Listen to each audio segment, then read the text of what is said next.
Hey, good afternoon. It's Tuesday, August 9th, and welcome to Everyday Talk 24/7. Really good to have you here today. We ended yesterday with talking about the reality that we're all vulnerable to something. And we can't escape being vulnerable. That's the nature of what it means to be human, is to be vulnerable. We try to think that we can escape that, but that's a fool's errand, literally. Let's embrace the reality that we're vulnerable, and then embrace the reality of God, where He is the only place we are safe in our vulnerability. Which leads me into what I want to talk about today. Where is God in sickness? The last couple of years, it's not that sickness is new, but with the virus and other things, sickness has become kind of a major topic. How can we keep from being sick? And as we've seen, some methods work, some methods don't. Some people who are ultra careful, they get sick. Other people who throw caution to the wind, they don't get sick. There's something going on beyond our ability to care for ourselves. And that's what we have to let go of, trying to care for ourselves. So the question then, where is God in sickness? And this vulnerability points us to the fact that God is the one that we have to understand that we're vulnerable to Him. You see, God does not observe my sickness. Let me state that again. God does not observe my sickness. He brings it on. That's a biblical reality. It's a biblical truth. We can fight against that if we want, if we can try and defend God. But again, that's foolish. God brings sickness on. That's a reality that is important for us to grasp. You know, I've spoken before about my wife, Ruth, who in 2010 was diagnosed with terminal brain cancer. And she was given 5 to 7 months to live. She lived 3.5 years. But she was still gone. But she was vulnerable before God. So what did that do with her relationship with God? And then what she responded to that became a model for me when I got cancer a couple of years later. Not nearly as serious as hers. I'm still here. But still, cancer is a scary thing. God was not an observer when Ruth got sick. Neither was He an observer when I got sick. He brings these things on. Job talks about this. And Job, this is one of these passages that gets used a lot, but we misunderstand what God is trying to help us grasp here. When Job is faced with the unbelievable loss of his property, but then more importantly, his children, his family, everything around him is gone. And then later on, his health is just totally devastated in unimaginable ways. He says, I came naked from my mother's womb, and I will be naked when I leave. The Lord gave me what I had, and the Lord has taken it away. Blessed or praised be the name of the Lord. And then a little bit later on, he says, even if the Lord chooses to slay me, to take me, I'm going to praise His name. Well, I saw that worked out in Ruth's life. Her love and appreciation and praise of God grew exponentially during her time and bout with cancer, because she knew that God brought the cancer. And for her, it was to draw her closer to Him, and she believed that. And those of us that knew her saw that happen. And it's not like that she was a mess before.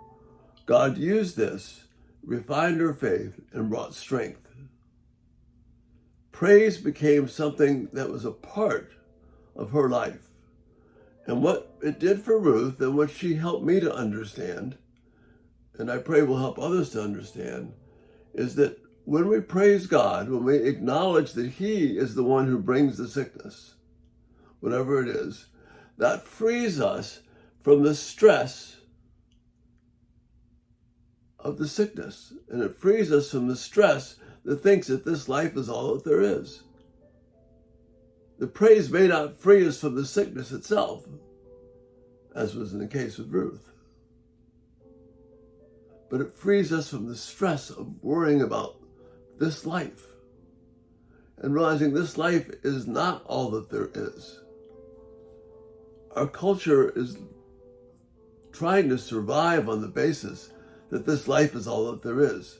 We have to live it to the full. We have to do all these things to validate life, when in fact, life is validated in knowing God. Life is validated in being able to praise God in these things. Life is validated in the music of combining our spirit with His. There's a music of praise. Remember, praise is telling the good things of God back to Him and thriving on that. So this stress that comes from sickness, it's focused on the fact that this life is all that there is. But that's not true. See, what happened with Ruth is that her sickness gave her peace. So her body wasn't fighting the stress of, oh no, what am I going to do? Rather, she was at peace, even in the midst of the cancer, even as it wore on, and began to visibly take her life. It was an encouragement to me because I knew that whatever God had for me, His purposes would come. I could have peace in that. I didn't have to hang on to it, the things of this life.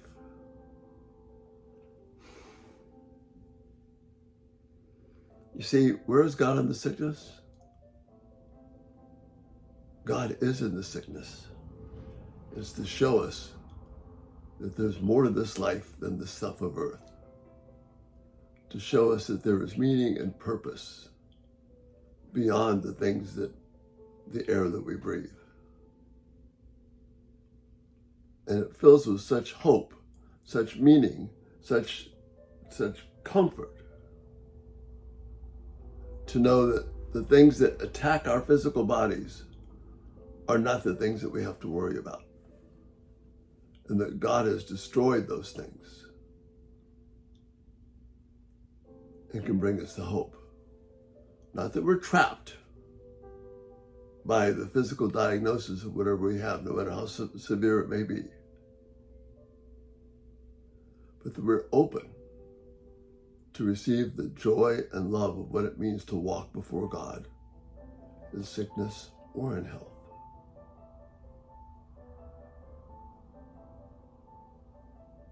My sickness is not a reason not to praise. My sickness is a reason to praise the fact that God knows what He's about. And praising God in that way can at least relieve me of the stress of thinking this life is all that there is, and focusing on what's really important, and then leaving the results to Him. Cancer got into one of my lymph nodes, but because of the treatment, it didn't spread, at least not yet. You're never really free of cancer. But with Ruth, the cancer eventually was the reason for her dying. But she had peace, and she was calm. May God give us in our sickness peace, that we can trust God, not live under the stress that this life is all that there is. And that's a really blessed thought. Give me some thought and feedback on this, because this is really important. Thanks so much for being here. Check us out, everydaytalk247.com. If you haven't subscribed, just turn on post notifications. These videos will come right to you. Again, love your comments, feedback. This is an important topic, so give me some feedback on it. You have a great day, and Lord willing, we'll see you tomorrow.